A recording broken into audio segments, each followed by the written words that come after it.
Hello. How is everybody this evening? Anson, new name again. Nice to see you. Been having fun with panel-overs tonight. I think I'm getting a long-form debate with a Christian over the origin of morality. Super excited. That sounds cool. Which Christian? Do I know the person? Or heard of the person? Yeah, so today, not really a whole lot going on, actually. Well, the stream title kind of said it all in description. I figured just hop on and chill for a bit. I did want to have, like, another planned something, but I just didn't have the time to get around to actually, like, put anything together, or any, like, clips or anything like that, so...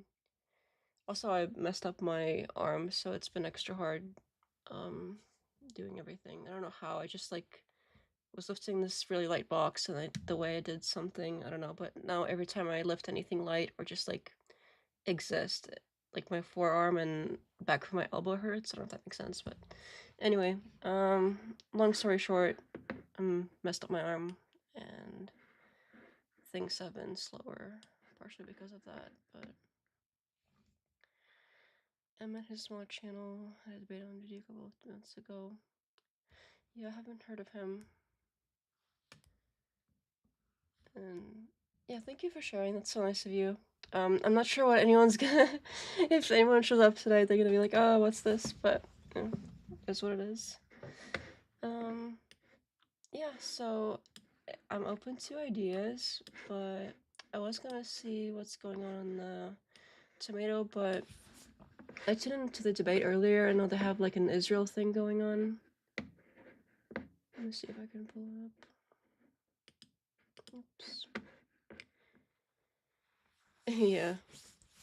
Aging is terrible. One day you're, you know, like 18 and everything is kind of whatever, and party all night, and then you turn around or, like, wake up one day and, like, everything hurts. It's only downhill from here too, so I mean, this ain't nothing yet, so I shouldn't even complain. But anyway, I was checking out what they had in tomato, or I guess now it's the gauntlet. I don't know why she does the switch when she, like, flips it over to the panel. At some point it goes over to the gauntlet. Oh wow, that was a mess. Let me get my screen set up over here. But I saw they had this thing on Israel going on, and I don't know how much I have to say on that. Like, the only thing is, like, it's not our country, so stay out of their business. Long story short, like, I don't really have anything beyond that. I don't have, like, any kind of interesting take on, oh, well, Israel did X, Y, and Z, and this other country did X, Y, and Z, and A, B, and C, and therefore this political thing happened in whatever year, and, you know, this president said this and that. Like, I don't really have any of that to contribute to this debate. Like, it's not our country, stay out of it. Like, that's all I got. So, I don't even know, like, what kind of discussion there could be. Obviously, there is one to have because they're having one and they're arguing, but it's either, you know, you think we should mind and, you know, stick our nose in other people's business, or we shouldn't. So, I don't know. Is a frog going on? Yeah, let me get my screen sharing thing set up here.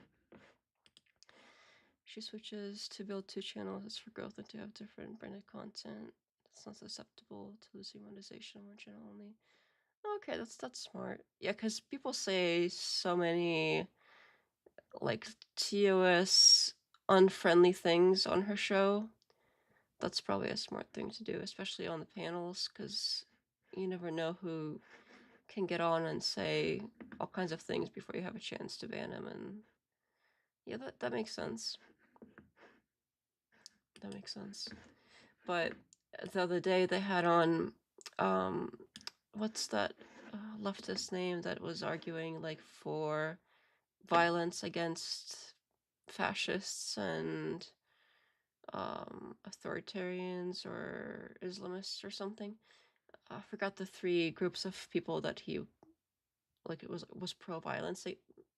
Anyway, that guy kept saying all kinds of TOS unfriendly things, and he wasn't just like some random guy that got invited to the or that like hopped into the panel afterwards. He was there like as the main debater person. So yeah, even if you try to protect yourself against like random people hopping on to the panel, it seems like you can still get like a main debater person that you invite onto, you know, her main or tomato channel and still get screwed that way because, you know, that same, you could still get like a bad egg.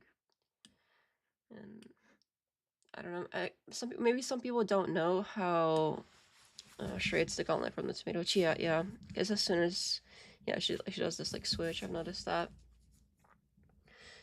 But yeah, I don't know if some people don't know that YouTube is like so sensitive about certain words or they don't care.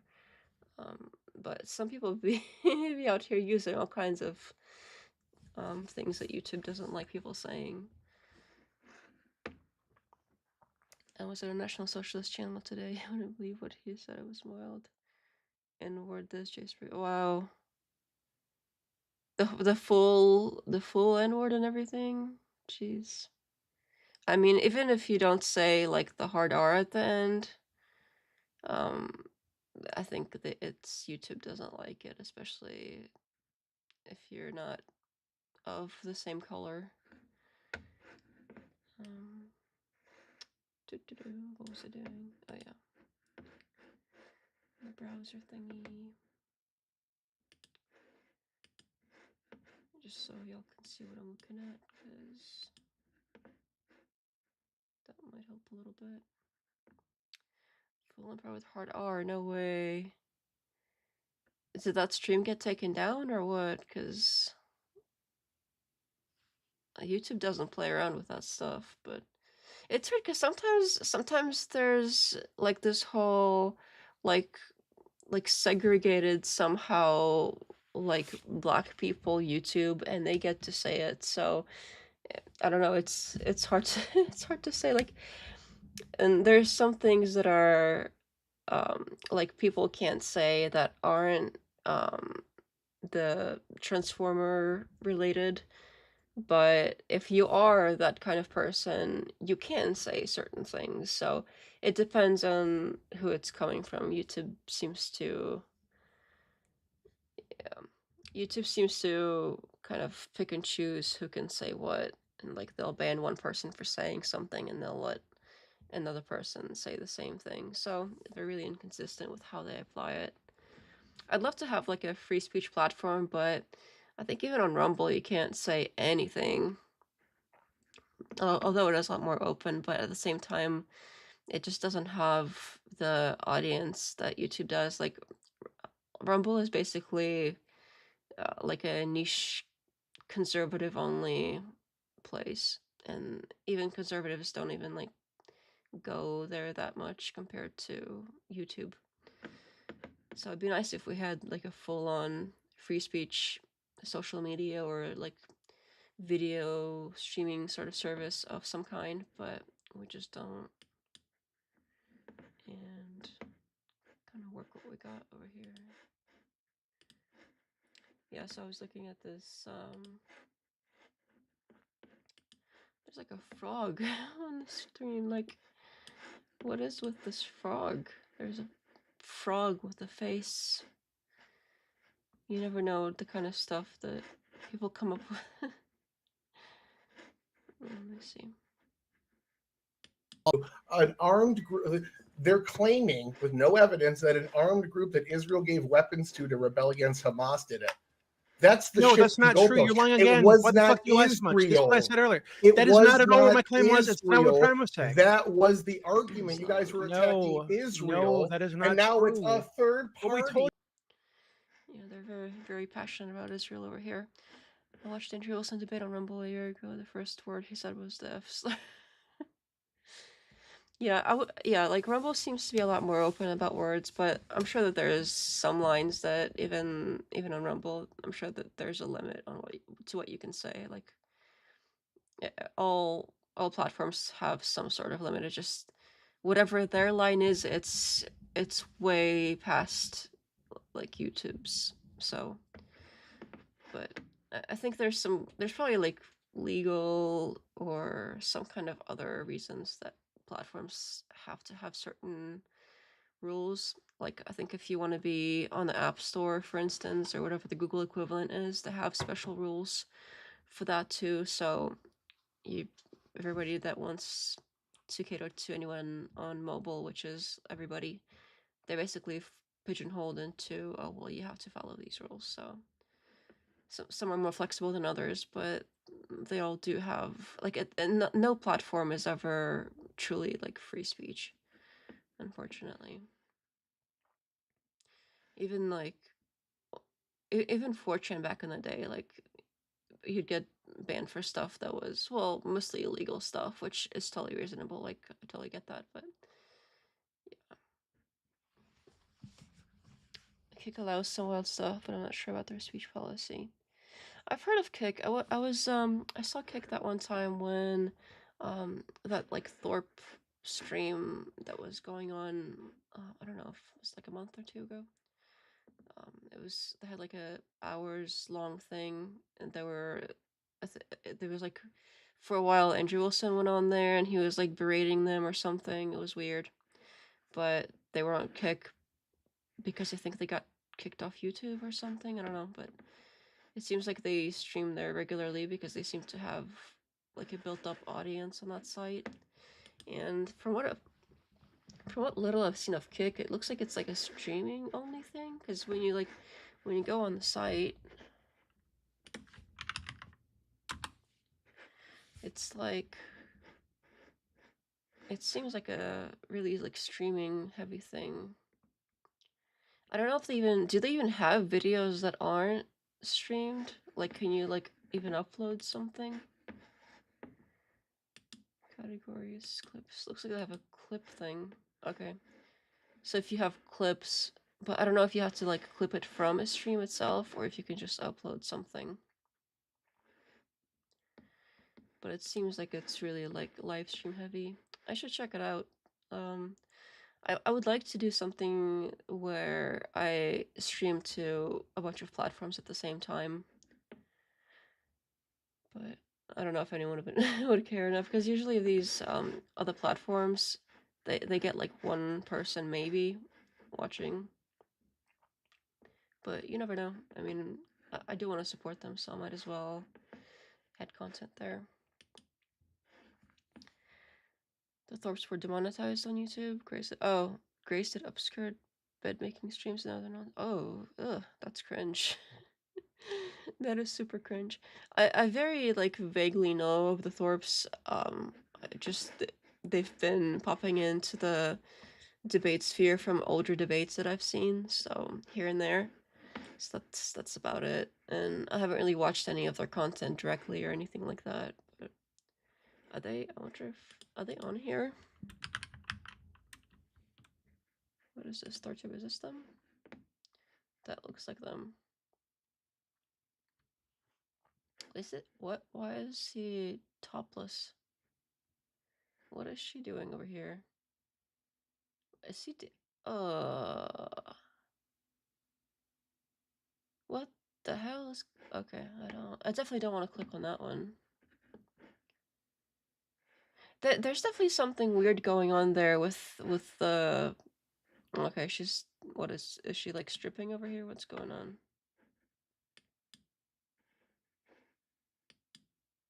Okay.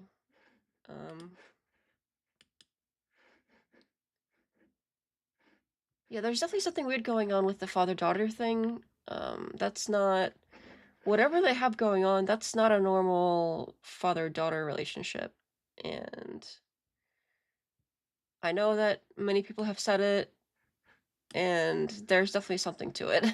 Like if that many people say something that's that out there, there's something to it. And just watching them interact on stream, Like it's just it's icky. Just something about it overall is just icky. I don't know exactly.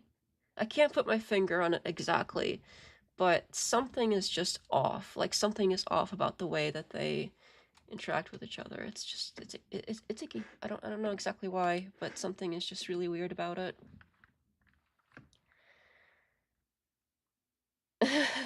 I don't like that you said bed making streams, but if that's a proper category.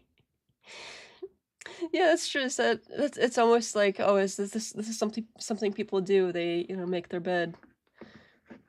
But I mean, sometimes people make their own little niche category of things. So you're glad you don't know who these people are. Yeah, I mean, yeah, it's just the little that I've seen seems really cringe, but at the same time, like she seems really young, and I feel bad for her. Like she's got this creepy dad, and how much choice did she really have being basically a loco at this point? Like her dad is creepy, and I don't know.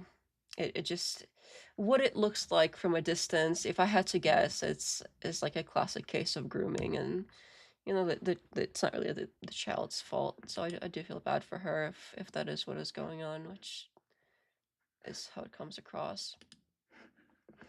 So yeah, it's a little sad, but also she's a legal adult, so at some point, especially like with how public things are, she had to have heard the criticism and been chose to ignore it. So if at some point you're an adult and you're told like, hey, this is weird, what you're doing here is weird, and you keep doing it, at some point that's on you, regardless of how you were raised. So I do feel some empathy, but at the same time, like if you keep doing cringe stuff, it's kind of your fault.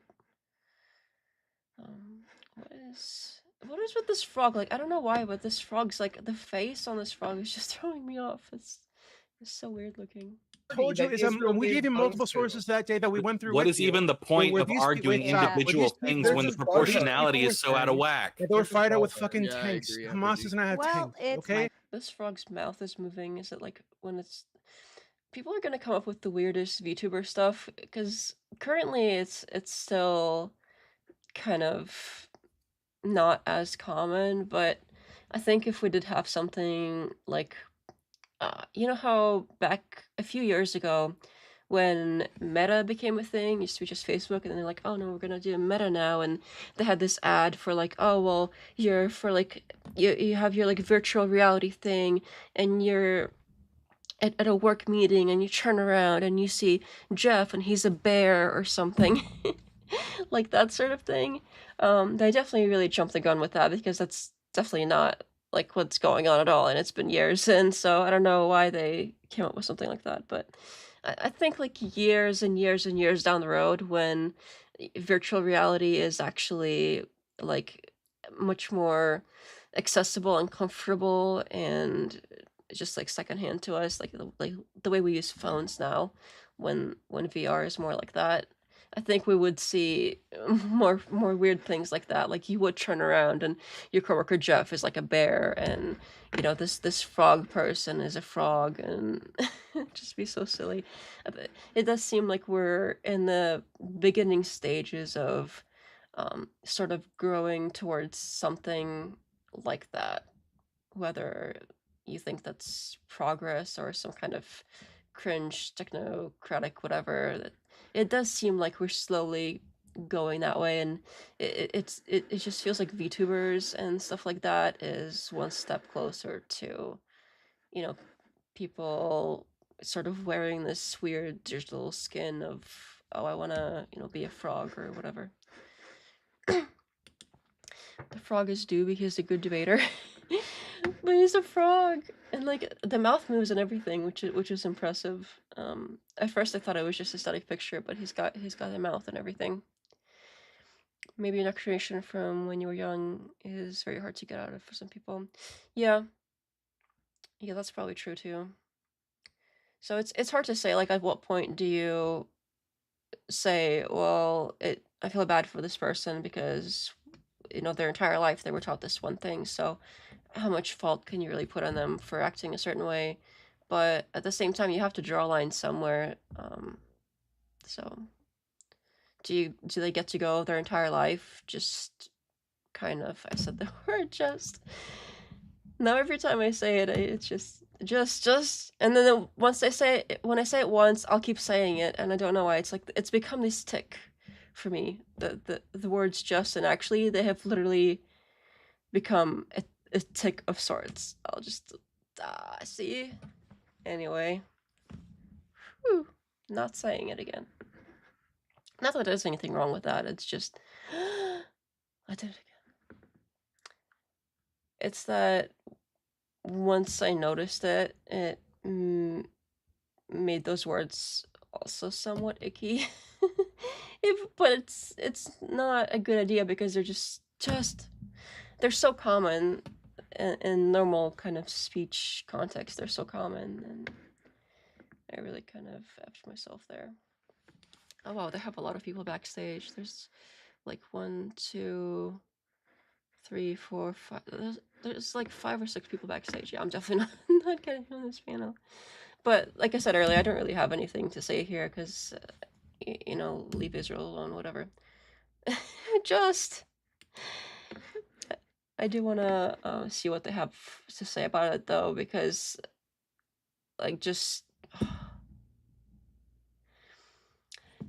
thinking about it, basically, like, it doesn't sound like there's a lot to it, but clearly they've had an hours-long thing about it, so I do want to hear a few ideas of what they have to say about the topic, if there really is so much to discuss that it's taking them hours.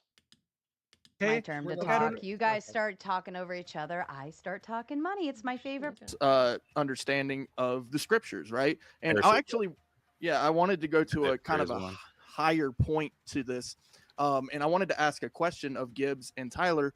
Do you really believe that the United States is going to be able to stop the wars in the Middle East? Yes, I do. Oh my God. Okay. That's all I needed to hear. Yeah, that's part of my entire worldview. I'm left-centered. Bro, since the beginning of time, these things have been happening. Okay. You're gonna come in with your big old. Well, we can also. Did this guy really just say that he believes that the U.S. can come into the Middle East and stop wars there? Did he mishear that as start? What? What? Mr. Hat Guy, can I ask you a question? Since U.S. hegemony has taken over, we've seen a more peaceful world in the last few years than we have in its existence. So yes, I do think that. Brian, you were asking a question. Yeah, sure. I just want to ask. Also, did this guy really just do like a talking, like he's holding a little teacup thing about how U.S. can stop wars? What was that about? Question to Clay. Hello, hi, nice to meet you. Hi. So I guess I would agree that the United States can't simply like keep peace by like putting troops on the ground, right? But would you say that the United States does have influence, right? So like the United States can like impose sanctions on a nation, right? The United States can blockade a nation if it wants. The United States has a lot of ability, especially I would say on its ally Israel. Would you at least say that it has a lot of influence in the region, especially its allies? Yeah, it does. I believe that we can make some pretty good trade deals. But as far as stopping these squabbles and century-long wars, it's just not going to happen. Actually, I wanted to hear Gibbs's answer more than anything. So just to clarify your question, so I don't get it wrong, is will we be the ones to stop the wars? Like, no, I don't think. In the Middle like, East. well, not in the current system that we're running. I think that this is going to sound like kind of a reach around, but I promise it's not. Not with our Urbo existing. I don't. I think. Yeah, I know, right? Not with. So that's interesting. Weren't these two people on the right the ones that were in the original debate versus the two people on the left? Because that's how she usually puts them up top like that. So that's interesting that they have different opinions on such a basic question when they were on the same side of here. Hello, Patrick. Just. ambivalent towards the idea using to express conflict and neutrality. Neutrality. So, yeah.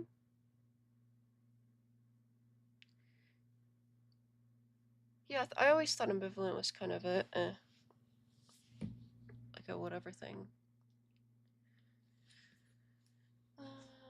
Just getting caught up here. Oh, now I'm curious. Now I want to look up word.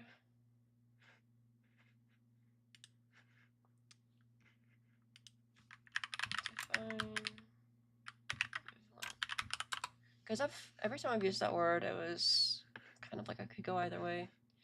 Ambivalent means having mixed or conflicting feelings about something or someone, like you're pulled in two different directions at once. It's not indecision from confusion, it's knowing both sides and feeling both strongly. Oh, okay, like an indecisive sort of thing. I thought it was more like you're feeling about either thing weakly, but this seems sort of the opposite of what I thought it was. Oh, I know.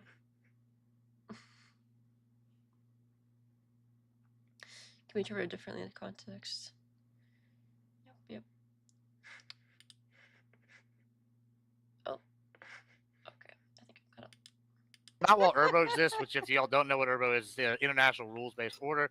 Like I don't believe Erbo actually works, however, or exists even really. But if that's still around, no, we will not be the one because we're gonna always have a client state. We're always gonna leave, and every time we leave, now if we move on to actual like empire building, where like all sorts of crazy shit's on the table, where we're taking over countries and conquering, maybe we can do it. I'd say 50-50, but like it depends on what government's doing that, how they implement culturally. I think quite a few. I feel like there's plenty of examples in history of religious like groups that have been fighting, being conquered by a bigger empire, and then both those groups being subservient or subsumed by the empire. So I think that it is possible. I just don't think we will do it, not in our lifetime at least. Can I answer Hell No's question before we go to the next one? I feel rude that I didn't get to him. And forget it. You're saying that just because the majority of Palestinians are alive doesn't mean a genocide's happening. What Alex and I let me clarify. Hold on. Let me clarify my question before you get into that. All right. The clarification question does not need clarification. Is a genocide, by definition, this definition of genocide, nowhere does it say kill all. That one person in Palestine is a part of the sum? No, if it's one person, then you're doing a hate crime. There has to be enough grains of sand to form a beach before it's a hate crime becomes a genocide. But one person would be a hate crime if it was specifically based on their religion, ethnicity, or any immutable character. First class, thank you very much. Okay, Sergeant First Class. What's easier level? I accidentally went back with my mouse. I didn't mean to do that. Looks like the person left. This person over here up top. Talking about like the fact that like I draw a correlation. Talking about like how what happened in Bosnia was considered a genocide. And I was trying to say like how at one point the United Nations considered what was happening in Bosnia as a genocide. And what's happening in Gaza is considered a genocide. I tried to draw the two together, but again, it's like, oh, well, I don't want to play these word games with you. I think it's such a stupid. It's actually talking. I feel like whether it's a genocide or not, people get caught up in it, and then you get to play the definition game. And so what? Even if you can't define it exactly as a genocide, that still doesn't make it okay. So I think the argument of whether it is by definition a genocide or not is kind of pulling away from the actual issue. So I do wish people wouldn't get bogged down in that particular point, just because because so what if it isn't? Does that make it better? Does it make what's going on better? No, it doesn't. Talking about consistency, but no, he didn't want to talk about consistency. He just wanted to talk about, what about isms? He wanted to do Geshkalp, which is exactly what I knew what he was going to do. In fact, the matter, that's like kind of like how what he does. Hold on. Who just asked to respond? That was me. I would like to. I just want to. So earlier in my super chat, I mentioned linked internal. See, the frog's mouth is moving. That's so yeah. Israeli numbers stating that there was an 83% civilian death rate. And the claim from Tyler was that these were like Hamas. Goodbye. These were Hamas numbers. The reality is these are internal Israeli numbers, not from the Hamas run like a Gaza Foundation, whatever the fuck, or Gaza hospital system. These are internal Israeli numbers of people that they've personally confirmed killed and have labeled militants. And to be clear, the way that they're doing this is very iffy too. They're including people who are running by in the area, even unarmed, when they're having some kind of battle with like militants. If they see a kid or an adult running by who's totally unarmed, they shoot him, they count that as a militant death, right? Because they don't know whether or not he's Hamas. But even those numbers, say 83% civilian dead. Gibbs, you mentioned Afghanistan earlier. The worst death like a ratio there was 1-to-1, right? One civilian for one militant, or one like Afghanistan. Real quick on the coming from Patrick about not being too much of a perfectionist and burnout, re-explaining the square 100 times. I've never heard that expression before, but I actually agree about the, I was surprised to hear that you deleted like the whole channel and everything, because when something's not like quite perfect or quite the way you like it, I still think it's probably better to just like incrementally improve over time. I don't know, maybe deleting was a bit rash. I do hope you don't do that again, because that might, I don't know, just seems a little bit like setting yourself back when, I don't know. I don't know much about YouTube, so maybe you know better, but it did seem a little bit hasty to just delete everything. If innocent people are dying and it isn't a genocide, those deaths meaningless, right? Yeah. A frog, not a frog. I see what you did there. He's not in water. It looks like he's got sparkly blue behind him. What is that? Like I kind of looks at the White House and maybe part of a flag. It looks a little watery at first. All right. I wasn't in Gaza. To be clear, I was referencing that. I wasn't referencing the civilian death ratio. In Gaza, according to Israel's own numbers, as of May, it's 5-to-1. 5 civilians for every 1 militant, right? And so that is fucking. And given how loose they are in determining who a militant is, that is fucking crazy, right? So what Tyler said earlier about the point I wanted to make, numbers is totally dishonest. Well, I didn't make that point, but I will engage that. I do want to ask you one question before we go further, because we brought up the Afghanistan thing, and I think this is pertinent to why these two are so different, right? And okay, you would agree that having to fight an urban warfare where versus the Taliban and Al Qaeda, where they're sitting there hiding out in Afghanistan, like hiding out in. I need to get some water. I forgot to fill it before I sat down. I'll be right back, because I'm really thirsty. I don't think I can sit here the whole time without having water, so hopefully Sarah won't mind if I play it for like a minute without adding anything.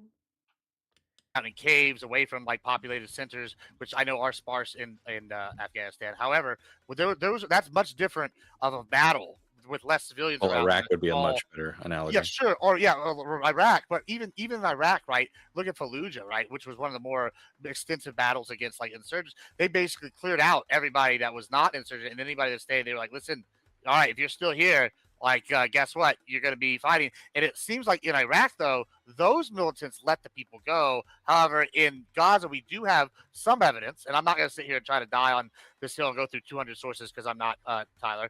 But I have seen some evidence, if you really want to call me on it, that they have like held people there. They've held areas, which, like I said earlier, Hamas has got neutral areas there. They're saying aren't neutral areas. They're saying they're actual places like hospitals, whatever. And I would say that are causing at least partially responsible for a lot of the civilian deaths because they're hiding amongst the population. But would you disagree with that? No. Hold on a second. Wait. Stop. The thing is like we did not level the entire city of Fallujah. That's the difference, though. because Israel has leveled entire city blocks, like blocks. Are you saying that our military capabilities and Israel's are the same when it comes to like what we can and have to do? Like we can. Hold on. How big like military is the army? That would work against you, Gibbs. No. This is my point right here. So we have a lot larger of an like the actual foot soldier army, right? We have the two largest air forces, right, and then probably the third with the army as well, right? Like, or it's close to it. And you're sitting here, you're arguing that, oh, hey, Israel, when they're having to fight and they have much smaller. Oh, also, I was just recalling. So what I was, so earlier when I was thinking about maybe if I should stream tonight, I was looking at something. So sort of a controversial take, but at first when the whole, the Charlie Kirk situation and the whole memorial and the widow, like anytime somebody said anything negative about it in any way, I was just like, leave her alone, she's grieving, everybody grieves differently, like you never know what's going on, etc, etc. But I have seen some clips and they made me question things a little bit, and I haven't actually watched the full memorial. I definitely don't want to do that on stream, like the whole thing. That might be really boring. But I did want to sort of see, let me pull it up on the side here, because I did have some thoughts about it that I think might get some disagreement and pushback, which is fine. That's kind of what we're here for. But I wasn't sure if I wanted to touch this particular thing, because it's a touchy subject and people get very sensitive about it. But there's something strange going on with the widow, and I also happened to see a clip from Nick Fuentes' show about it, and he was bringing up something similar, and I was like, and then I saw the clips, and some of it does seem like maybe there's something to what he's saying. I don't know. I generally am not a fan of Fuentes, but maybe there is something to this particular thing. I don't know. But the clips are weird. Let me pull them up on the side here. Give me just a minute. Amount of troops to go in there. We could do the surge method, like if y'all remember back in the day. Kirk's widow was sus. She started streaming on his platform just a few weeks after he died. Yeah, that's totally part of it. And the way, well, let me just pull up some things here on the side. When we did the surge, part of that was because of Felusion's these things. When they sent them in there, we could just overwhelmingly force and go door to door. We have that capability. Israel doesn't necessarily have that sort of overwhelming force capability that we do. They're next door, across the world. Y'all right there. I mean, are you saying they have the same numbers? They can fuel the same numbers as we do in Iraq? It'd be like releasing the National Guard on our streets. Okay, can everyone please stop on this, okay? Because I'm the only person, like, aside from Sarah, I think I'm the only person that has military experience on this panel, essentially. Can I respond afterwards, Alex, please? Certainly, Juba. Certainly. The fact of the matter is because, like, Israel has destroyed entire city blocks. It's worse than what happened in Dresden in World War II. This entire experts have actually weighed on this topic. The fact of the matter is just his name is a subject. Damn, I don't know that. Well, I'll try to keep the name out of it. Thanks for the heads up. That's crazy though. Just like just I can't stop. But having your name be like a no naughty word that people can't say, that is crazy. If you link to anything that he or play him, it can be flat point and cause first to get him rises. Yeah, I wasn't actually thanks for the heads up, but I wasn't actually gonna play anything from his show. I was actually gonna pull up actually I can't stop.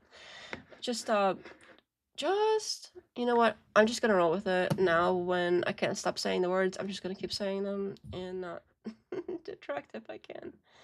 The actual, just her saying stuff. So to capture Erika my Kirk, husband's assassin, welcome. so that he can be brought to justice. Okay. I want to thank the first. So overall, this is obviously sad, and losing your husband is sad, but nobody really expects you to go and do anything. Like, you didn't have to come up here and do the speech, and like, you don't have to do any of this. I think if you just went home and hung out with your kids and reassured them and grieved and whatever a regular tradwife would do, I think the world would be okay with that. Nobody would be like, oh, well, why didn't you make a speech? Why don't you say something? Make a comment, make a comment. I don't think anybody would, most people would understand, like, hey, you lost your husband. It's fine if you want to, grieve privately, if you want to not. Nobody's expecting anything of her. So for her to just kind of jump in there seems a little bit odd. Can say his name, but can't platform him. Okay, gotcha. He who is inevitable. I am just gonna keep saying just actually. Actually, I am just gonna keep saying actually. Just. Now that I've started doing it, I can't stop. It's one of those things. But overall, it's like, why even do this in the first place? But okay, you wanna make a speech because he was this popular figure, which, okay, like, that's fine. Let me make sure I have the right thing. Okay, which is fine because I get it. You want to tell people a thing or two because he was so big. Okay, but you don't have to. But okay, we're here, and overall, the whole thing is okay. We've got the chair. Okay, I mean, it's kind of whatever. But some things, the whole like looking up all the time, is that like a religious thing people do? I don't understand because I'm not like that religious like that. So, it, like, oh, like is he like in heaven and we're like, okay. I mean, I get that. That's like a grieving related thing, I guess, but it's a little like she's constantly like, and this is like a long speech. I'm not sure exactly the parts that I saw before that were a little sus, but who have protected our Turning Point USA family these past 2 days. She was Miss Arizona and knew Trump before Kirk. Her dad is an executive. Her dad is an executive at Raytheon. I did not know that. I knew the Miss Arizona thing, and I recently found out that she knew Trump before Kirk because Trump did the pageants or something. And the executive at Raytheon, I did not know, but her whole thing, as pointed out by who should not be named, is she's supposed to be this tradwife, right? But a tradwife isn't supposed to be what CEO of a company like this. So why does she have to go and do that? Can't she just have somebody like a friend of Charlie's who's also good at doing the debate stuff that he was doing, which seems to be kind of the central point of the whole thing? And so, yeah, why? That's not very just. That's not tradwife of her to do that. So I agree with that point that he who shall not be named said. It definitely doesn't fit, but with all the other information that was brought to my attention about her past with her degrees and businesses and everything, she was never really a tradwife to begin with. And that goes for a lot of these sort of tradwife influencer types where they're just like really public, submissive persona, but their actual history, their actual everything, what they do in their lives don't reflect the tradwife stuff. Like, pick any popular sort of tradwife influencer, and right away it's obvious that they're not really tradwife. first of all, just being in the public eye in general is probably a point against that. On top of that, a lot of the public eye being in part of a lot of being in the public eye involves running a business from it, like a content social media type business, which is a real business if you're big enough. So being being a businesswoman isn't really tradwife. That's another point. And a lot of times they're well educated. They've done the girl bossing jobs previously. Maybe they don't do those jobs anymore, and now they focus more on the content sort of jobs that they have, like making content, but they're still girl bossing at the content. So on one hand, they're like, oh, well, feminist this and feminist that, but what are they doing? Feminists get married too. They're also feminists. Like, why be like, oh, well, feminism, boohoo, but what you're doing is, you could be argued feminist. So in some ways, depending on how you define it, I'm sure people define feminism in all kinds of different ways, and there's all kinds of different sects or whatever. I don't even know anymore. But I think everybody agrees that a big component of feminism is women working and taking on leadership positions, roles, etc. in life and in business and etc. So those parts of feminism, at least, they seem to embrace. And then they do this whole, oh, I'm so submissive to my husband, etc., etc. But how much do we really know? I mean, do we know? We don't see their private lives, obviously, so it could just be something they're saying for the camera. I really, it's unlikely that women like this that are so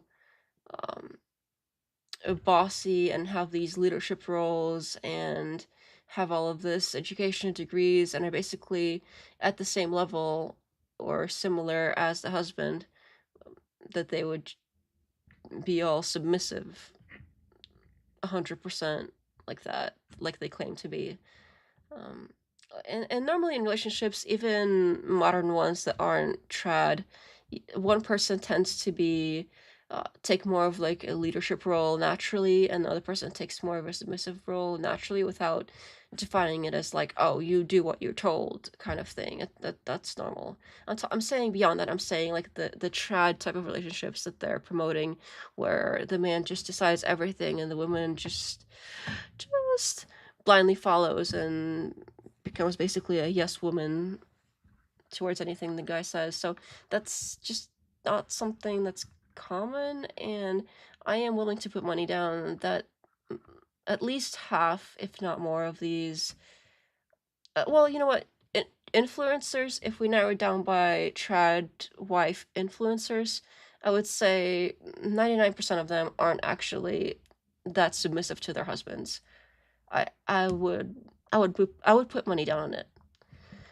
Now, as far as non-influencer tradwife people that are just quiet tradwives out in the world, I'm sure maybe like half of them are actually that submissive. That's totally possible. Maybe half, but not these influencer ladies. So I'm getting a little bit off track here.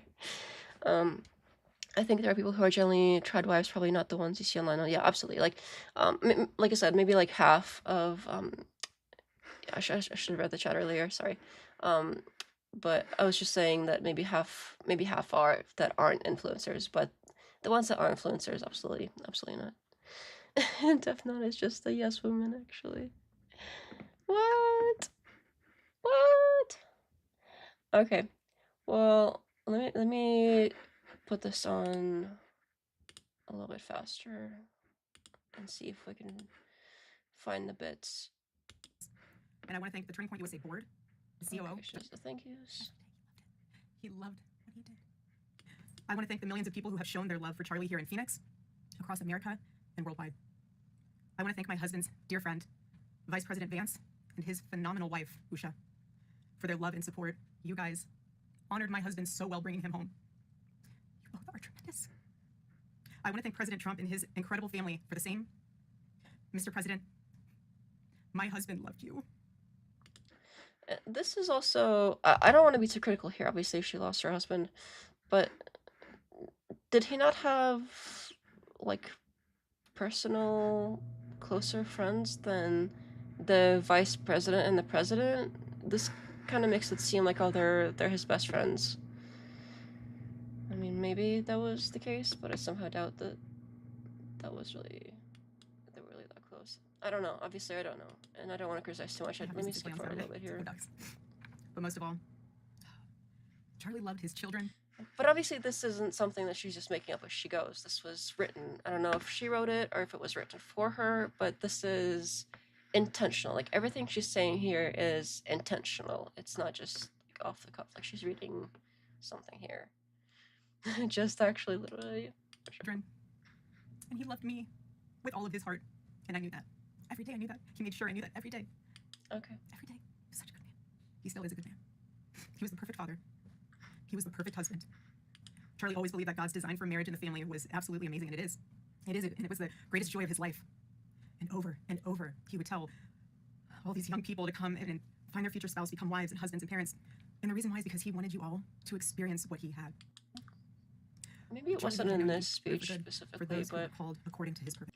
I think this speech is when I started noticing the whole, like, looking up thing, which on itself isn't really anything to worry about. Like, she's really just whatever, she thinks he's up there.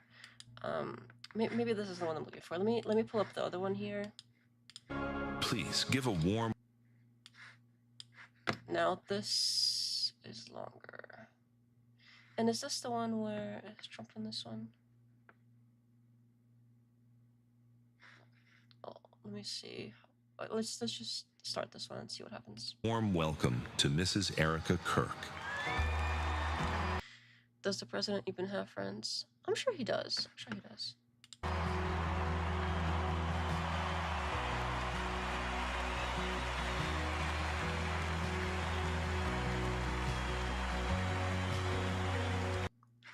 What's with the fireworks? That's a little strange.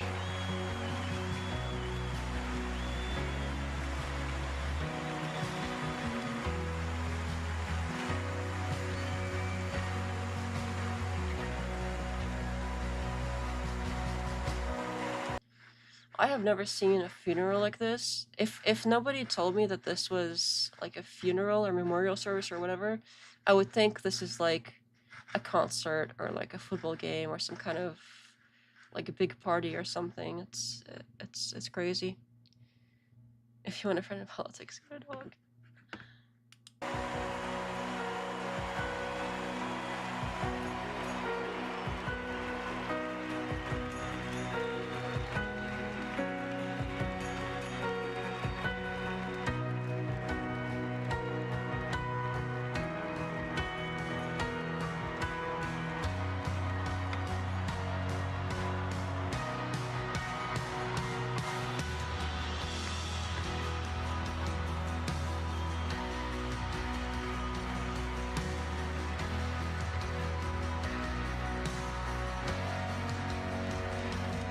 It's got like the president seal. Okay, she's gonna do a crying or patting eye thing now.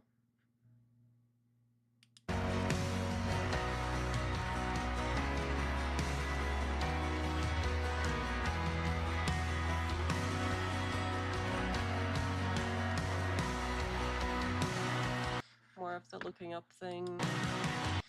I don't even know why this. Okay. I'll stop.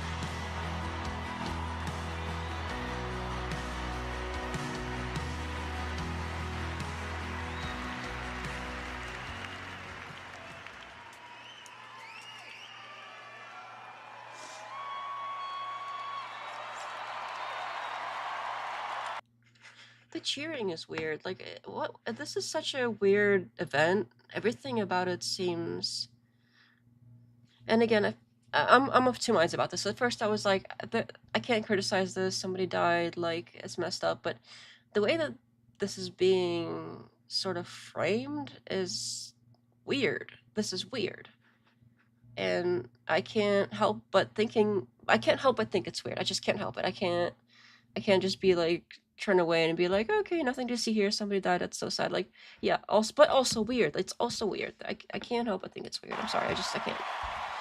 It's weird. The whole thing is weird.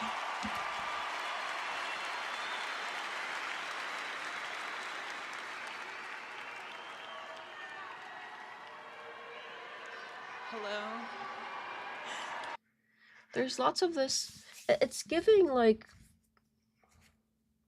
It's giving cult vibes.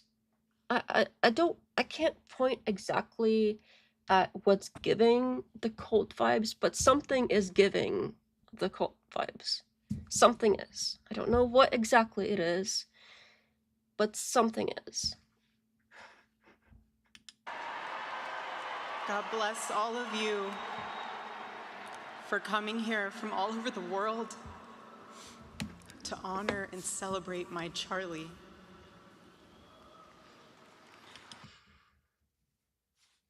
Bizarre memorial service. Like, I've been wondering about the looking up thing. Maybe she's praying. Heaven is on the ceiling. Yeah. Yeah. So yeah. On one hand, it's like, yeah, maybe she thinks he's in heaven or whatever, looking down on her. Like, okay, that makes sense. But it's so like constant that it almost seems like it seems odd to be like constantly like publicly it just a little bit performative looking. I don't know. I mean, obviously I can't say. I don't know, but it's so over the top that the whole thing, like, not just her all of like her acting out all this whatever she's doing. Maybe it's legitimate grief is making her act weird. Maybe that's the case. I don't know. But the whole performance around everybody else gathering with this thing, the party, like the whole thing is just over the top.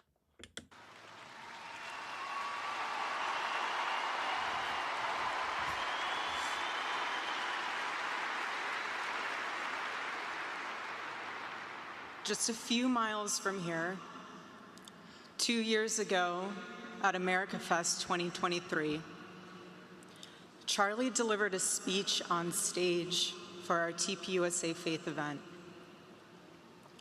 Charlie loves speaking off the cuff. He was very good at that, without a script.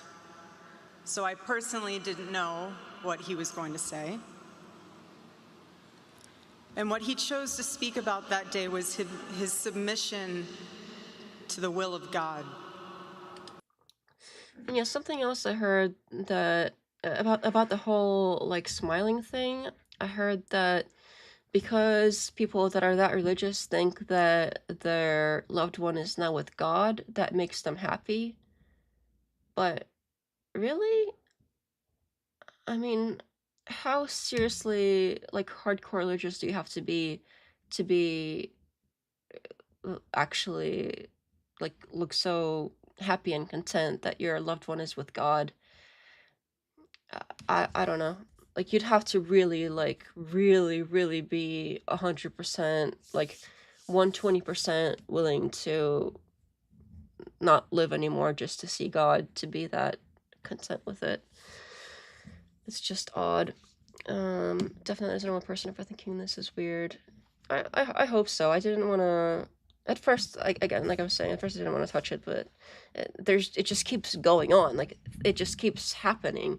It's not just like one thing. It's one thing, and then here she is again, and here she is again, and here she is again, and she's everywhere, like doing all this stuff. Like, why? Just chill. God heaven up, looking in certain directions also indicates thinking of certain things. I forget what each direction means, but I have heard it before. That's interesting. The way she dabbed each eye one time seems performative. Yeah, that also, the way that she was like looking. Normally, when people, they don't really care to be like, she was like, I don't know. It was weird. It was weird, but again, I don't want to be too nitpicky, but I agree that was a bit weird. That looking in different directions has specific meanings sounds like body language analysis. I don't know if I want to read that one. Maybe.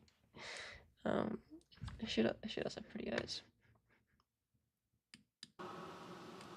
But it does seem, a lot of this does seem really performative and excessive, and like it does seem kind of like she's playing the role of this widow on for like a TV show or movie or something, like all the things that a proper prim widow would do, except for, you know, also girl bossing her way to the top of the company.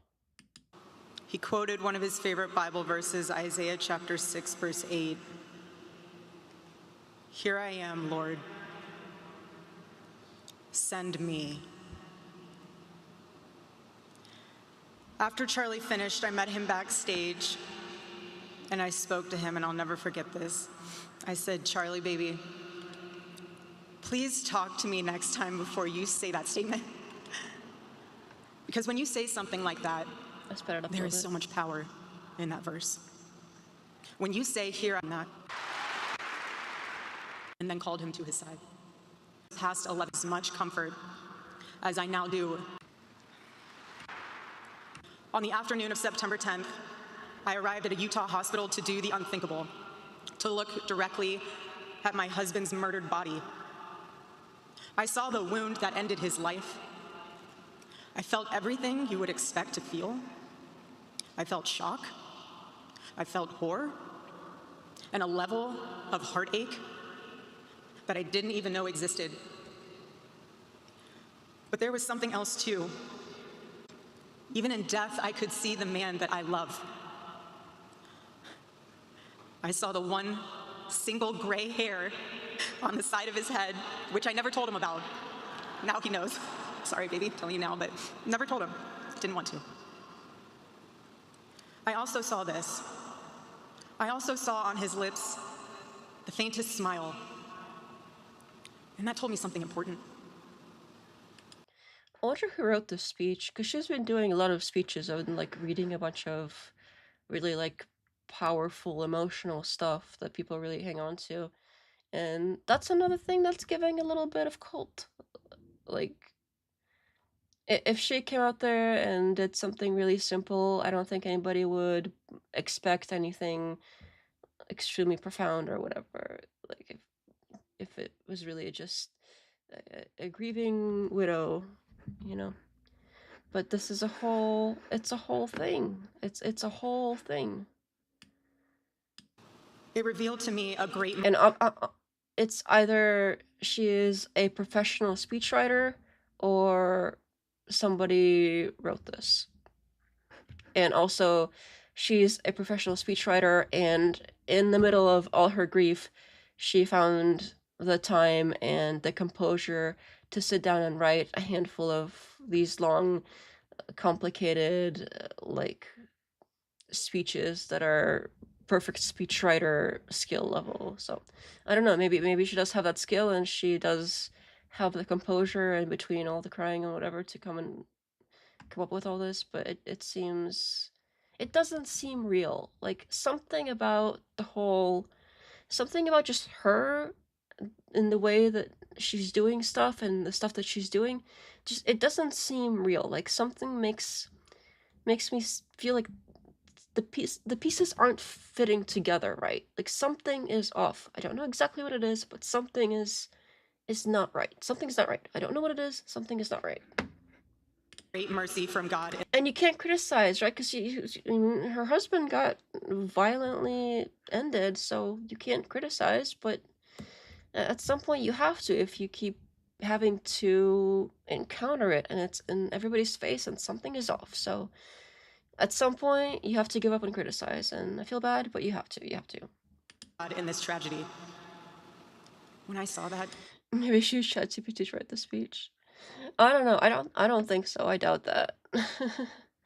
I doubt that. It seems very, very, very human. But wouldn't that be kind of funny? No, that would be so sad. I don't know if it would be worse if you used ChatGPT to write your husband's like memorial speech, or if like a real speechwriter. I'm not sure which is worse. You would think she would take 40 days to read like a normal person.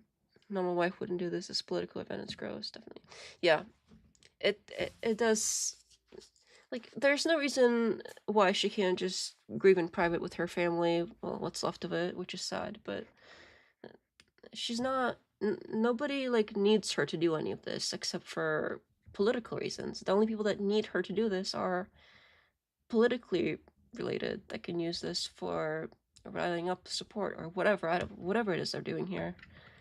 It told me Charlie didn't suffer. Even the doctor told me. It was something so instant that even if Charlie had been shot in the operating room itself, nothing could have been done. There was no pain, there was no fear, no agony. One moment Charlie was doing what he loved, arguing and debating on campus, fighting for the gospel and truth in front of a big crowd. And then he blinked and saw his Savior in paradise.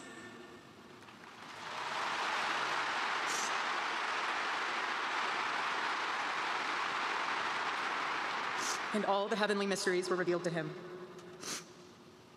God's love continued to be revealed to me in the days that followed. The next day on the tarmac in Air Force 2, I confronted Usha Vance, precious woman. I held her hand and I told her, honestly, I do not know how I'm going to get through this. She told me something. Confronted. Usually say confronted when you're like at odds with somebody and you're like, well, I'll tell you, not like a friendly thing. It's just an odd word choice, but okay. At first I thought, wait, she's enemies with Usha Vance, but weren't they best friends? I don't know, just probably not important, but weird. She said, you know when you're on an airplane with your kids, and it's the last 15 minutes of the flight, and things are crazy, kids are not cooperating, toys are flying everywhere, and everyone's screaming, and you think to yourself, I cannot wait for this flight to land. And it's 15 minutes before you land. And she told me, you will get through these 15 minutes, and the next 15 minutes after that. Usha, I don't think you realized it then, but those words were exactly what I needed to hear. But most of all, God's mercy and God's love have been revealed to me these past 10 days. After Charlie's assassination, we didn't see violence. Something else, it's almost like name dropping. Like the last speech she did with the over here, one of the first things she brought up was how the president and vice president were like friends with them or whatever. And here she's like, oh well, the wife of the vice president, we're like friends, and she like told me this thing, and it seems like she's putting herself up there with them, like they're all best friends, and she's like on their level, and it kind of using this as a way to make her seem like, oh, she fit in there all along, is a little cringe, like name droppy. We didn't see rioting.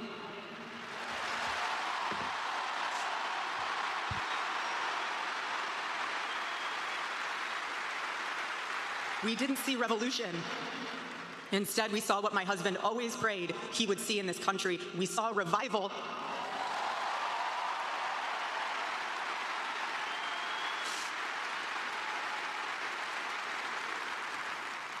This past week, we saw people open a Bible for the first time in a decade. We saw people pray for the first time since they were children. We saw people go to a church service for the first time in their entire lives.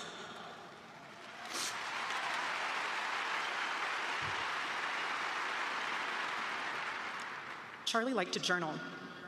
And I say this because he did it to remember important moments and sayings that affected him. And one of the things he wrote in his journal was this: every time you make a decision, it puts a mark on your soul. To those of you out there who just made that decision and took the first step toward a spiritual life, it was the most important. Do not to the office he would go through his contact list, and I know there's many of you who were impacted by this. He would go through his contact list and send Bible verses for the day. He knew that faith was a habit. The more you live it, the more it grows. Feed the temptations and shackles of this world. He said he would be persecuted. He said we would be persecuted. And Charlie knew that and happily carried his cross all the way to the end.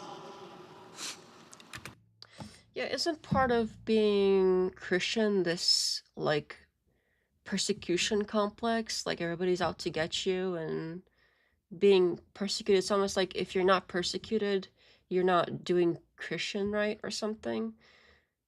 I don't remember exactly where I heard that, but it seems to fit right. Seems a bit early to call anything that has happened in church or revival. Yeah.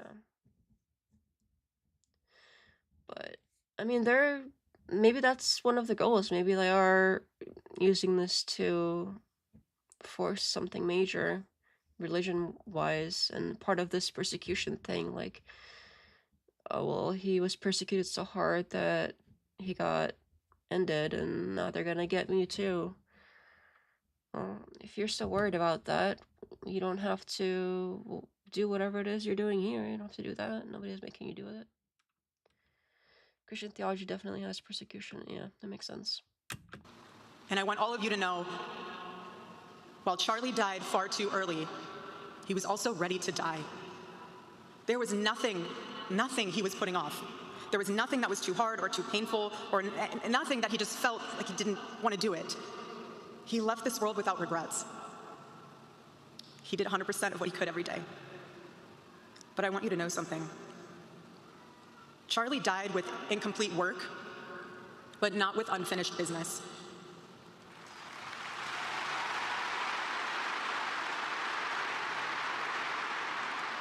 But I will miss him. I will miss him so much because our marriage and our family were beautiful. They still are. Jesus said that the world would persecute them in the Gospels.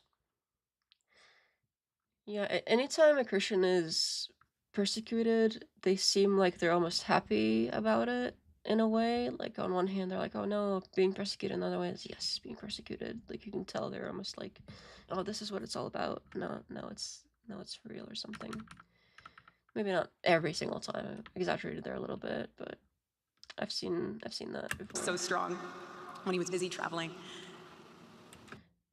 There's a lot of this, like, looking up culty kind of feeling to it.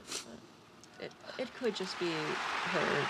It could just be her doing that for, like, Charlie, you're up there, help me do this speech or whatever. But it's a lot. It's a lot.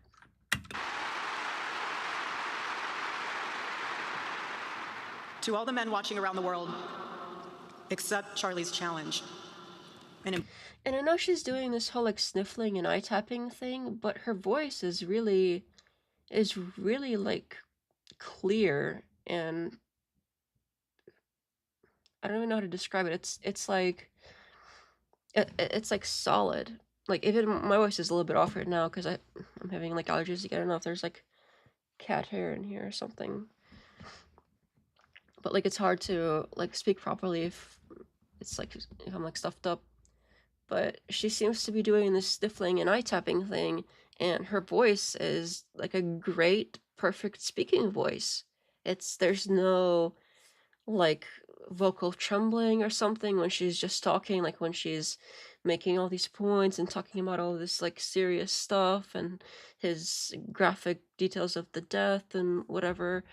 But I mean, on occasion, it seems like when she wants to make it, like, when she remembers that she's supposed to be doing that, then she's doing the whole tippy-tappy thing. And then for the rest of the speech, it's like she's giving this political rally speech. Like, she's running for office kind of speech, not like I'm at my husband's memorial kind of speech, I can't, like, hold it together, and I'm, like, wiping away tears, and my voice is breaking, and I'm like, oh, Charlie, it's like I'm running for office. Here's my nice suit. I'm giving a fancy speech that was written by a professional to rally the crowd for a new religious Christian revival, and I'm probably doing something political here in a minute too. Like that. This is what it's giving. I don't know. It's not. It's weird. It's weird. I've said weird, right? It's weird. Persecution validates that they are true Christians. Yep, I agree. Lack of persecution means you aren't Christian. That's why anytime say Muslims want the same rights as Christians, it's seen as persecution. They have to invent ways to be persecuted. Yeah, I mean, with how they are they still the basically majority? They're the largest religion in the Western world, and they still find ways to say that they are somehow minorities and being persecuted. Obviously, not all Christians. There's some Christians that are just like, I love Jesus. I have this personal relationship with God. God talks to me in my head. Whatever. Let them do their thing. That's cool. But a lot of them do have this persecution thing going on, and it reminds me of Christians are also generally against the woke crowd, but that's something the woke people do. Woke people have this persecution complex as well, like being like constantly being like, oh well, if a woke leftist is like, oh well, black people are persecuted for the color of their skin, there's racism everywhere, and I'm black, and that's why I can't. That's why I didn't get my last job or whatever. It's this constant like, anytime anything goes wrong in your life, saying, "Oh well, it's because racism, it's because sexism, it's because transphobia." Like anytime anything bad happens, and you happen to be part of a group that's a minority, saying, "Oh, it's because I'm persecuted." It's the same thing. It's the same thing. Christians that have this persecution complex and woke, same thing. Same energy. Obviously not all Christians. There's perfectly fine, sane Christians that happen to believe in God, and that's cool and everything. Not all of them are really cringe like that. And embrace true manhood. Be strong and courageous for your families. Love your wives and lead them. Love your children and protect them. Be the spiritual head of your home. But please be a leader worth following. Your wife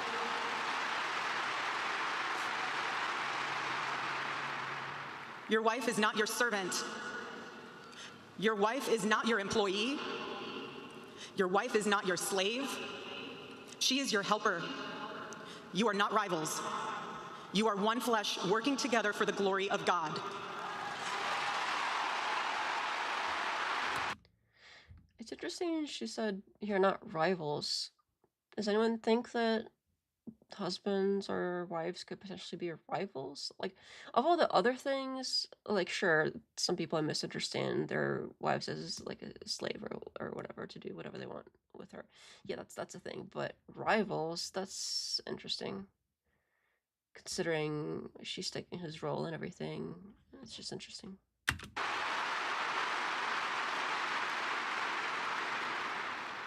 I was Charlie's confidant. I was his vault. His closest and most trusted advisor, his best friend. I poured into him and loved him so deeply, empowered him, because his love for me drove me to be a better wife for my husband. Our strength is found in God's design for our role. We are the guardians. We are the encouragers. We are the preservers. Guard your heart. Everything you do flows from it.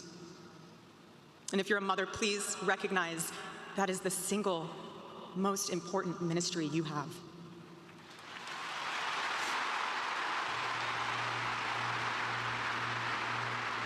In our home, because Charlie traveled a lot, we tried to travel with him where we could.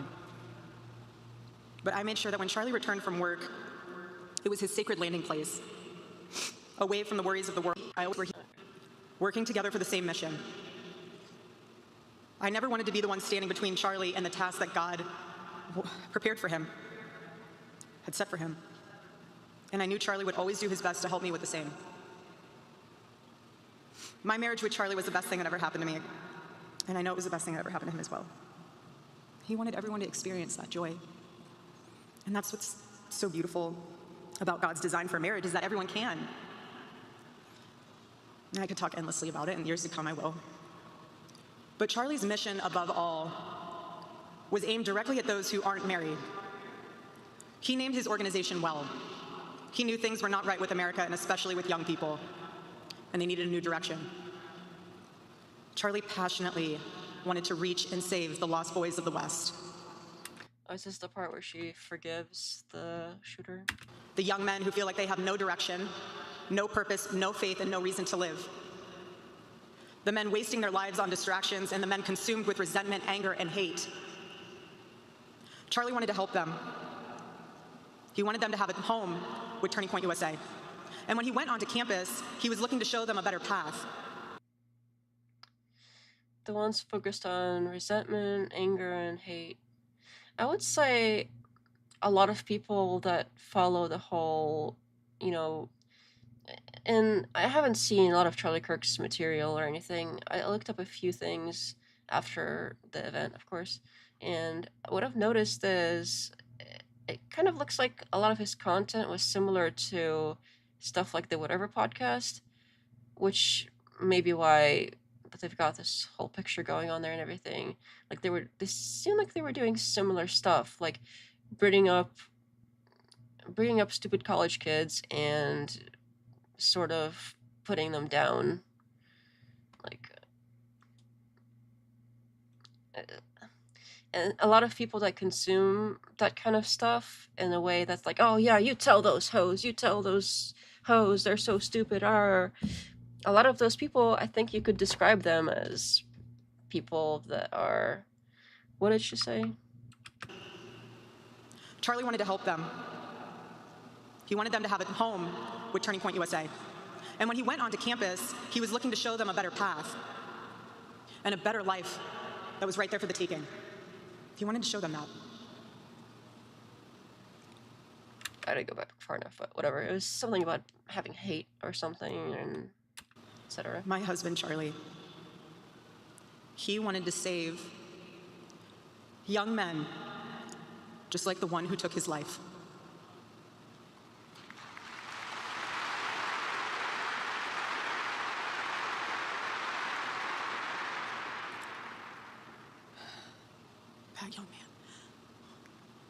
That young man, on the cross, our Savior said, "Father, forgive them, for they not know what they do." That young man, I forgive him.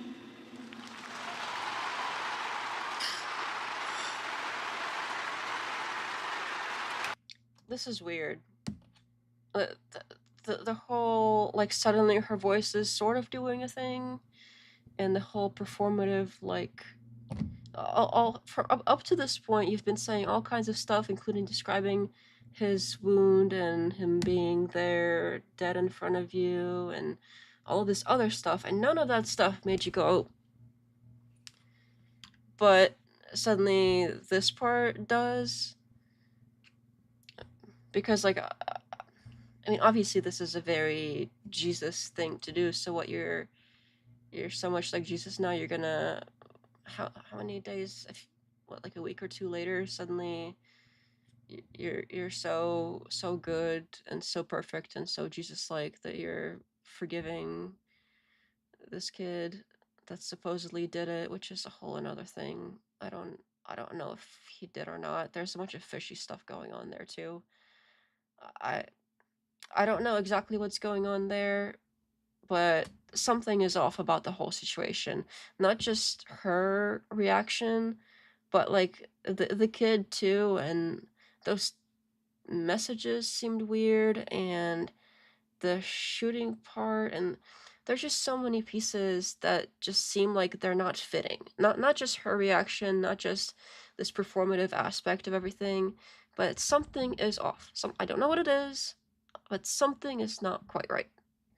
And I don't want to go into this whole like conspiratorial, like, oh well, the bullet and the was there a vest, was there like a thing that exploded and blah blah blah, was the Israel, was it the wife, was it etc etc. I don't want to. I don't know. I don't have the pieces. A lot of the pieces that people have online, they're not fitting together either because they don't. I mean, nobody knows. Nobody knows anything, but something isn't right. I don't know what it is, and I'm not doing this whole conspiratorial, like drawing out the lines together, like in red lines on a board or anything. I'm not doing that, but something is off. Hello, Radical Coder. What's up, Ryan? Yeah, something. I don't know what it is, but something ain't right here. And I'm not gonna play the whole thing. I just want to kind of skim through it. But I did want to cover the her and Trump thing at the same event next. I don't know if they're gonna have it as part of this video, but I do have it pulled up next after this. That's the other, like when I saw that because before that I haven't really watched much of it because I was like, oh whatever, grieving widow, leave her alone, etc. But when I saw that weird Trump thing just by accident, I was like, okay, something maybe worth looking into here. And then I saw a few more clips and I saw some like back-end history and I was like, okay, maybe a little bit more than just a random grieving widow here. Maybe a little bit more than that going on.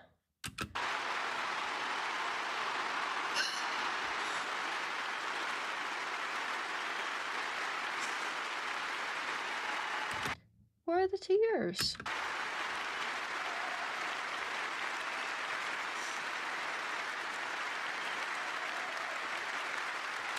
I see one.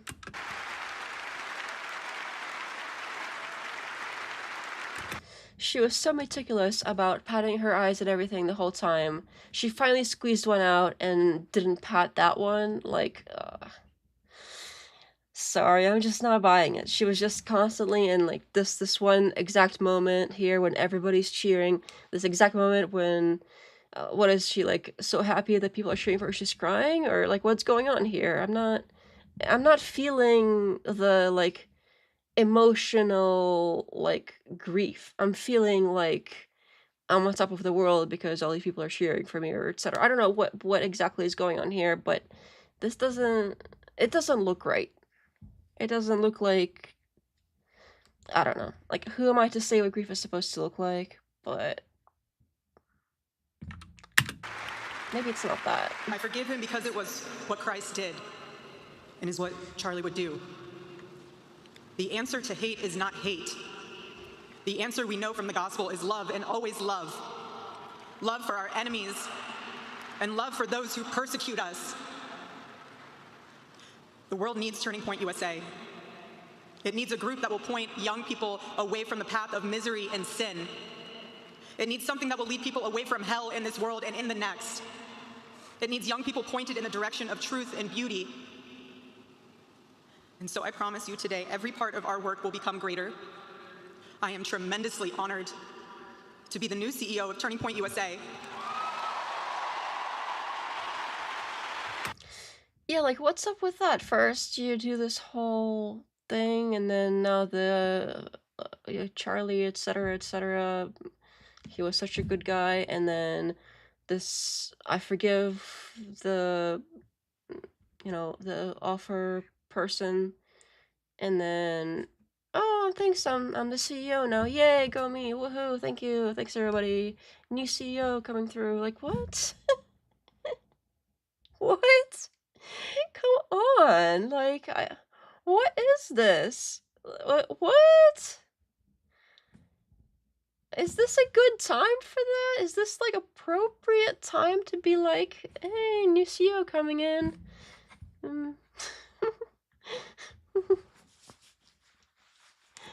Like, who the... I mean, obviously nobody else at the memorial at least seems to mind, but they're all clapping and cheering. I'm sure as intended, but what is going on?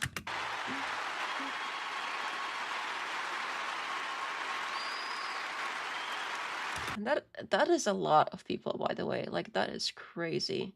If they weren't going to use this as a political rally, I mean, that'd be stupid not to. There's a lot of people, and politics is dirty. Dirty business. I do not take that lightly. Charlie and I were united in purpose. His passion was my passion. I like how she's like patting away all of the spots except where the one tear she has actually is. Like, what? What's the point of all the padding if you're not gonna pat it away? And now his mission is my mission. The one spot she's actually Everything got. that Turning Point USA built through Charlie's vision and hard work, we will make 10 times greater through the power of his memory. Chapters will grow. Thousands of new ones will be created. TPUSA Faith will add... See, and she like just snaps completely back to perfect speaking voice. Just like, what, 5 seconds ago she was like, can't hold it together, and then she's like, CEO, yay, blah blah blah blah blah blah blah blah, announcing perfect speech continuing, blah blah blah blah blah, like nothing happened. Like 5 seconds ago she wasn't like pretending to be completely broken down. Like, this is so cringe. Add thousands of new pastors and congregations.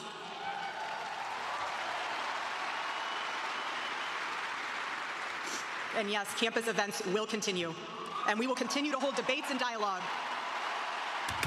Who is going to be doing the debates? Because that's another good point I heard somebody else make. Like, she can't...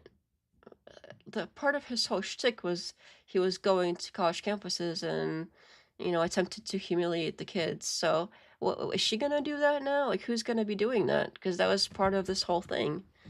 That was a big part of this whole thing, is like the entertainment aspect of that. So, I mean, she's not going to be doing that. That'd be ridiculous. Like, what is gonna...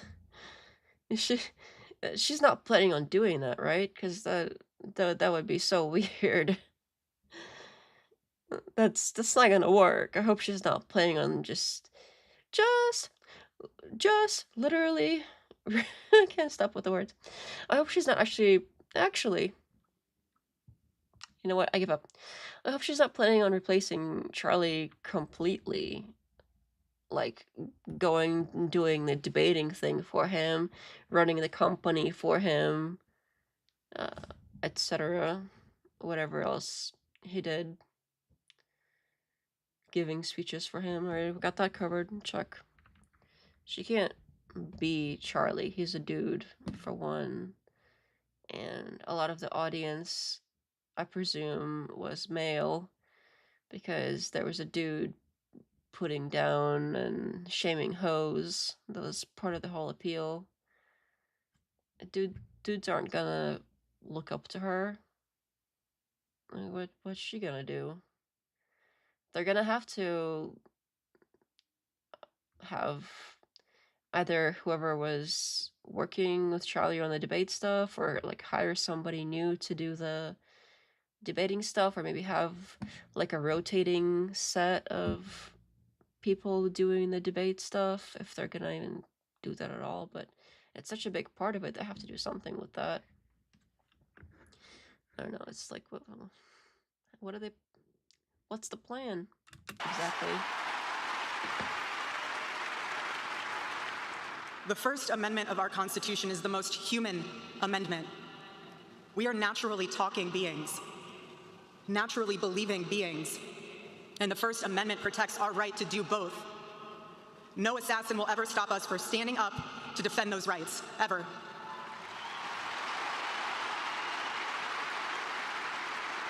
Because when you stop the conversation, when you stop the dialogue, this is what happens. When we lose the ability and the willingness to communicate, we get violence. And as I stand here now, and I look at this beautiful photo of my husband in front of me, hanging in the stadium, I think of my husband 13 years ago. I hadn't met him yet. He was 18 years old, a man barely out of high school, running around the halls of the RNC without $1 in his pocket and a single contact in his phone. People who saw him said that he didn't know what he was doing, but he did. He did know what he was doing. He did. Choose beauty. It's a life of... And I will make you proud. God bless you all, and God bless America. Do they have it here?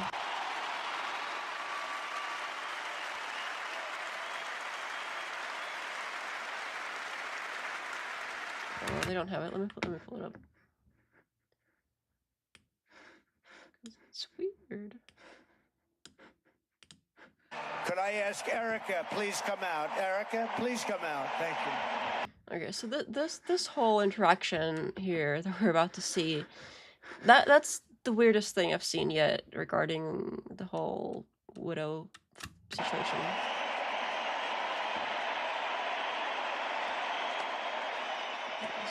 Not much going on, like, volume-wise. It's more like the physical...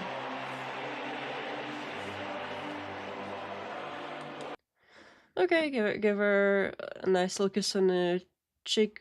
Sure, whatever. That's fine. Whatever. But she's, like, holding on to him. Like, she's, like, all up on him. It's weird. Like, she's way too handsy. What, she's like patting his side. Now she's like going for the hug. When he was like he was like over here. He was like, there you go. And then he started like to point or something up, like, hey. And then he's like ready. He's like, and she keeps just like patting him down, like holding on to him. Like, he looks like he's just ready to go and do whatever. And she's like not letting him. This is so weird. You would think, like, Trump has this, whether you agree with it or not, Trump does have this sort of, he is known for being the one that's supposedly handsy, that's supposedly touchy with women, etc. He has that reputation, whether true or not. That's the reputation he has. And he was pointing at the ceiling where heaven is. I don't know, is that the case? Is that really the case? I thought he was pointing at like the camera or like some people or the sign. I don't know what it was, but I didn't think it was that. But yeah, that could very well be. But she's like keeps just like petting him and stuff. It's weird. Like what? It keeps going. Like, this isn't it. It keeps going. He's like, okay, there. Okay. And she's like oh, sorry. I didn't mean to hit you there. She's like in there. She's like nestling in to the dude. She's just like, okay, weird. And he's just like there. He keeps trying to like let go of her, and like he's like, okay, go ahead. And it looks like, okay, it goes a little bit fast here, but here it looks like she's trying to put her hand like over him still. Like he's just like, okay, there you are, like putting her like off, I guess off to the side here. He's just like, oh, here you go, there she is, there you go. And she's like, no, come here. She's like trying to hold on to him still, like you can kind of. So like she's just like putting her hand over, trying to put her hand in there, and he like takes her hand and like just pushes it back out, like away from him. Like, this is so cringe. Like he's just pushing. She keeps pulling it. He's just pushing her away, and then she's like nestling into him again, and he's just like, okay, there. And then it looks like he's just like ready. He's ready to go, and she's just like. He's like, okay, you good. And then she's like, all up in him again. I don't know, does he have to remind her, like, hey, your husband is up in heaven watching you. You're like, all up on me, like, he's watching you. Is that what he's trying to say? Because that's what that seems like. Like, if Charlie is up there watching you, lady, you're, like, all up on another dude, like, crawling up on him. It's weird. Like, it just, like, she's literally, like, smushing herself into the president. I don't know what the point of that is. That's supposed to make it seem like they're best buddies or something? It's cringe. It's super cringe. And then this, whatever that is, love thing, apparently. And she's hugging him again. Like, how many hugs do you need from the Just leave the dude alone. Thank you very much, everybody. And again, with it, she tried to put her hand back there again, and like he's got his hand there, like he's literally like pushing her hand like away. Like he's being polite about it. Obviously, he's still like, you know, not like fuck off, but you know, he's not doing that. He's like being polite about it, but you can tell he's like trying to get to his like announce her whatever. He's trying to speak to the audience, trying to move on for whatever this interaction is, like whatever is going on here, he's trying to move away from it, and she just keeps like going for him, like she's physically like with her physical arms just going for him. Like what is that? What, seriously, what is that? What why? Like leave him alone. Thank you. Keep your hands to yourself, ma'am, okay? Your hands, put them in your pockets or something. Calm down. Very much, and good luck. God be with you. Thank you.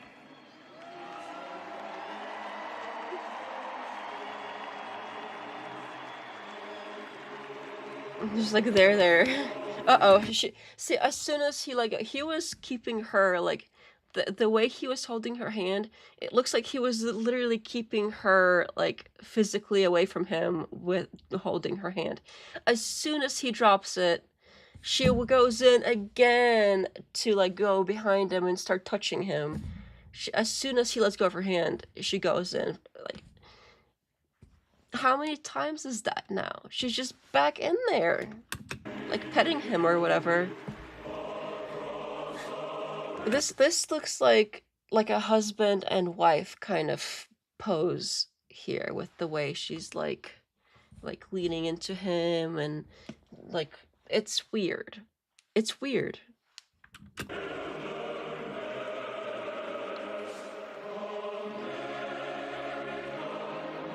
I wonder if he just told her right there, because he said something and she finally let go of him.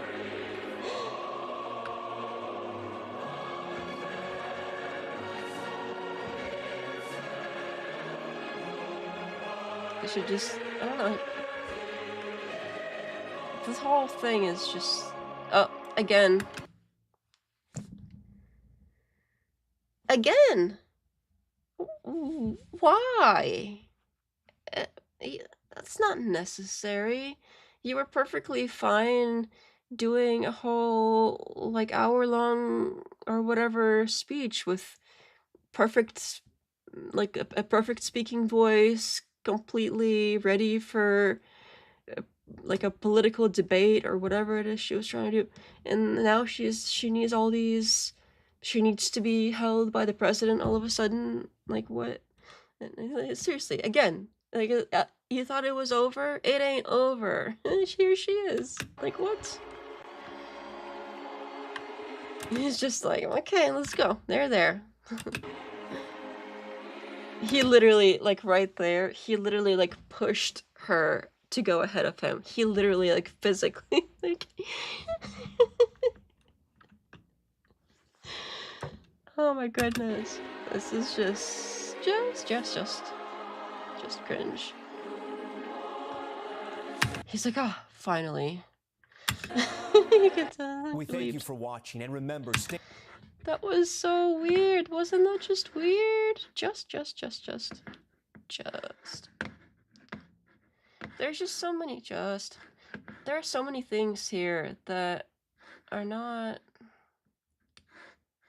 Something is off. And then they had this thing where I'm not gonna go through it because it's getting pretty late and I need to get some rest, but this thing here was also weird because, okay, they've got this chair and there's all of these dudes here and they're all just like, yeah, and they're all just so happy. They're all, they seem so content.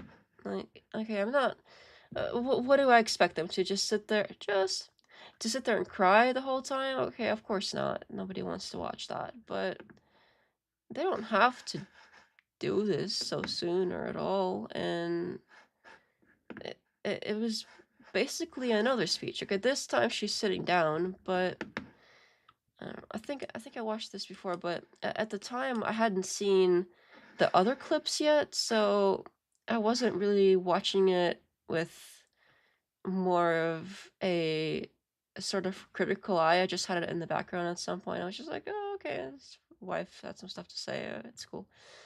And I did note that it was a little odd that she's all of a sudden like running things. And at some point, one of the other guys said, they were recalling the time when she was doing the first speech with the chair, and she was standing there next to the chair, and he was saying that, oh, she's she's so strong and composed and put together that as soon as she was done with that speech, she went out in the other room and gave another full-on speech to the staff, how they're all gonna be welcome there, how we need them all, etc., etc., etc. So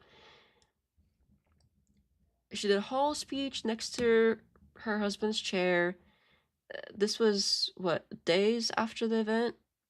And then she walked out, and instead of like scurrying away and grieving and breaking down and whatever, she went and did another speech to the staff of how she's this boss now and they're gonna be okay, and she's just suddenly doing all this new boss stuff. And it's at the point where that happened, the first speech next to the chair, that was 3 weeks ago, that or so. That was basically right after, what, like days after the event. So it's okay. It all seems a little. If I could put it in a sentence, I would say it all seems a little too much and a little soon. A little too soon and a little too much is what I would say overall. So, yep. I think that's probably gonna be about it for the night. I didn't really have anything prepared tonight, but I did want to hop on and at least chat for a bit, just so y'all know I'm still here, and I'm still thinking of you. I just don't have anything prepared because I've been busy with work and my arm got messed up and etc., etc. So hopefully I have more time this week to finish my finish doing the editing for the other videos that I was putting together from the past live chats and everything, and maybe get something organized for a live stream where it's actually not so me sort of randomly chatting about stuff, but a little bit more put together, like something to show you guys that I want to discuss. This was a little bit more off the cuff kind of commentary, but yeah. Thanks for being here. Thanks for hanging out with me. Make sure you like the stream and check out my other videos. I did analysis of the debates and other content and stuff like that, and I'll be putting out more videos, and there's a few past live streams. Some of them more interesting than others. I'm gonna be honest, but I'm new, so if you wanna add some likes and subscribes and comments and whatever it is that the YouTube people normally say and ask to do, those actually apparently do help a channel that's new like that. So thank you for hanging out, and yep, good night, Patrick. Yep, and like and subscribe. Yeah, all that, whatever that is. I don't know. It feels a little cringe to say, but I know it's important to say those things because sometimes people don't think to do it. So apparently reminding does help. But yep. So thank you. Good night.